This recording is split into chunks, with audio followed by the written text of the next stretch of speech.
Mais en revanche, Jésus était rempli de la connaissance de Dieu. La Bible dit que Jésus a passé toute la nuit à prier.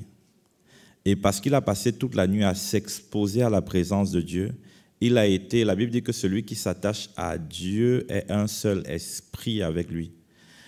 Et après, Jésus sortait et choisissait. On avait l'impression que c'était même de manière hasardeuse. Il dit, toi, viens, suis-moi. Il y a un événement. Il dit, mais toi, là, viens aussi, suis-moi. Ça veut dire que Dieu ne va pas nous dire au quotidien, fais ça, fais ci, fais ça. Mais ce qu'en tant qu'enfant de Dieu, nous devons cultiver avec Dieu, c'est le fait c'est l'unité avec lui, c'est l'union avec lui, c'est de s'exposer à sa présence. Tu vois, il y a beaucoup d'enfants de Dieu qui vont dire que j'entends la voix de Dieu pour porter mon avis, moi je dis que ça c'est la sorcellerie, c'est pas... Ils ont l'impression d'être très spirituels, mais tu ne vois aucun fruit sorti de leur vie. Comme tu entends la voix de Dieu pour tout là, bon, montre-nous le fruit de ta vie. Montre-nous le fruit.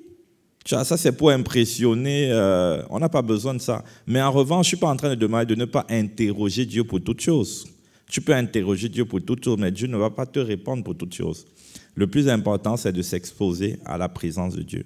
Et lorsqu'on s'expose à la présence de Dieu, on finit par être rempli de la connaissance de Dieu et à être conduit même de façon inconsciente par Dieu. Ça, c'est le premier point. Le second point, c'est que Dieu nous a donné un cerveau et il faut s'en servir. Voilà. Donc, certains chrétiens ont l'impression que Dieu a mis pause sur leur cerveau et ça ne sert plus à rien du tout. Le cerveau est fait pour réfléchir. Ça veut dire qu'au quotidien, Dieu veut que tu utilises ton cerveau pour réfléchir, pour trouver des solutions. C'est pourquoi, si tu ne développes pas ta connaissance, tu ne peux pas aller loin, malgré Dieu. C'est pour ça que la Bible dit que mon peuple périt faute de connaissance. Ça veut dire que mon peuple qui m'appartient, qui est ma propriété, va néanmoins périr. Ça veut dire que la réussite n'est pas associée à ta filiation. La réussite est associée à ta connaissance, parce que ton cerveau a un but. Et dans le cerveau, va prendre des décisions sur la base de la connaissance qu'elle a. Lorsque tu as une situation, qu'est-ce que tu connais du domaine? Qu'est-ce que tu connais du sujet? Qu'est-ce que tu connais de la problématique? Quel autre exemple tu connais de la situation et comment les gens ont résolu ce type de situation?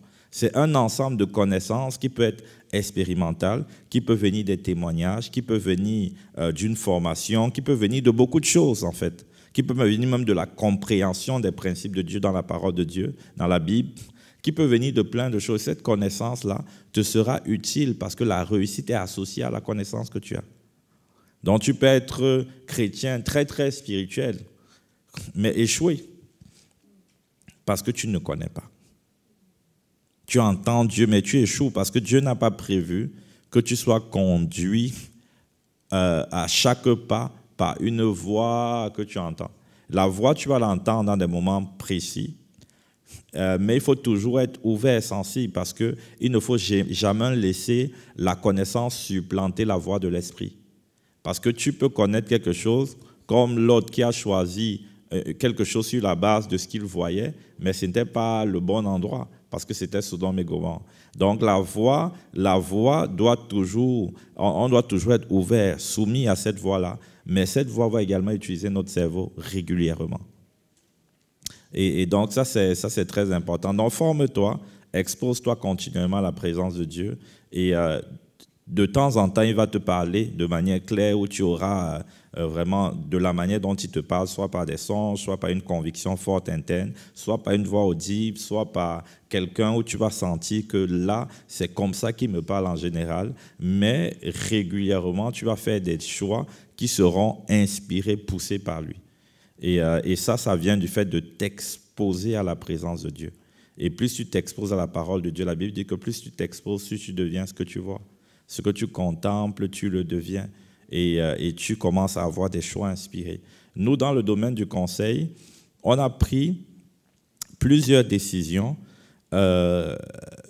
qui étaient inspirées. C'était inspiré parce que plus tu progresses avec Dieu, plus Dieu va te pousser à prendre des décisions prophétiques, ou plus parce que tu as pris cette décision, Dieu fait concourir toutes choses.